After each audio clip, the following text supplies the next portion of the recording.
Loksatta live चित्रपट समीक्षेमध्ये आपलं स्वागत। मांजाच्या गोष्टीला ना 3 पदर आहेत। एक आहे मैत्रीचा।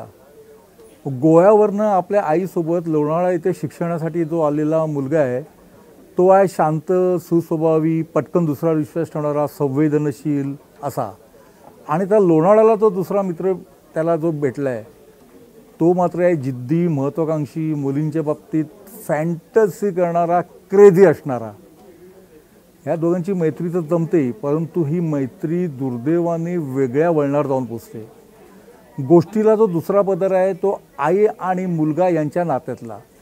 ह्या मैत्रीतून जे एक वेगळं नाट्य निर्माण होतं, दुसऱ्या मित्राची जी अतिशय वेगळी इच्छा व्यक्त होते, त्याच्यातून ही आई आपल्या मुलाचा कसा बचाव करते, त्याला कसं सांभाळते, हे एक आहे।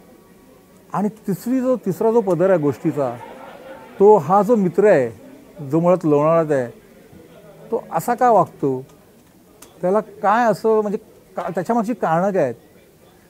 त्याचे आई वडील वेगळे राहत असतात, नॉर्थ आणि साऊथ अशा 2 ठिकाणी ते गेलेले आहेत। मुळात आता जो लोणावळ्यामध्ये आलेला जो युवक आहे त्याचं आईचं आणि वडिलांचंही पटत नसतं, तेही वेगळे झालेले आहेत। त्यामुळे ह्या मुलांची जी मानसिकता आहे ही वेगळ्या पातळीवरची आहे आणि त्याच्यातून त्यांची झालेली मैत्री, अशा सगळ्या गोष्टीचं मिळून जे काही गोष्ट आहे ती आहे मांजा। आणि ह्याला एक सायकोलॉजिकल थ्रिलर असं स्वरूप आलं आहे। चित्रपटाचा सुरुवातीचा जो भाग आहे हे काहीसा विस्कळीत झालेला आहे। म्हणजे सुरुवातीला असं वाटतं की सिनेमा पकड कुठे घेतोय की नाही, परंतु ज्या वेळेला हा दुसरा मित्र इच्छा व्यक्त करतो की एका मुलीला आपण गटवायची आणि तिच्यावर कशा पद्धतीने जबरदस्ती करायची, त्या टप्प्यावर चित्रपट एक वेगळं वळण घेतो आणि त्यानंतर वेगवेगळ्या आपल्याला थरार अनुभवायला मिळतात।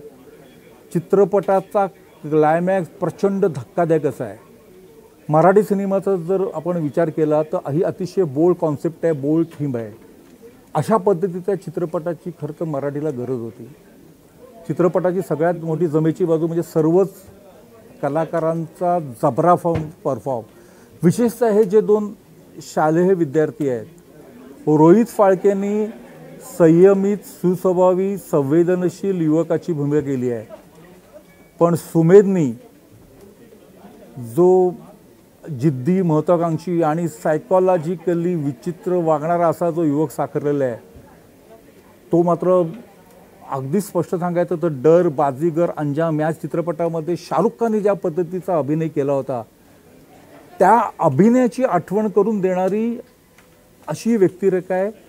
ज्या आत्मविश्वासाने सुमेध ह्या चित्रपटामध्ये वावरलेला आहे त्याला दाद दिलीच पाहिजे। अश्विनी भावेने तर अनेकदा तरी वेगवेगळ्या प्रकारचे चित्रपट केले, वेगवेगळ्या प्रकारच्या भूमिका साकारलेल्या आहेत। इथे आईच्या भूमिकेमध्ये ती आपल्याला दिसते, इतर भूमिकांमध्ये मोहन कपूर वगैरे आहेत। चित्रपट आटोपशीर आहे, याचं सगळं श्रेय कथा, पटकथा, दिग्दर्शन जतीन वागळे यालाच दिलं पाहिजे। चित्रपटामध्ये एका गाण्याचा समावेश आहे। संपूर्ण सिनेमा लोणावळ्यामध्ये घडतो, एक चांगला अनुभव देतो। ज्यांना थरार अनुभवायची इच्छा आहे की मराठीमध्ये काही वेगळं पाहायची इच्छा आहे, अशा प्रेक्षकांसाठी हा सिनेमा आहे। विशेषतः एलिट क्लाससाठी आणि कॉलेज युवकांसाठी ही वेगळ्या मैत्रीची गोष्ट आहे।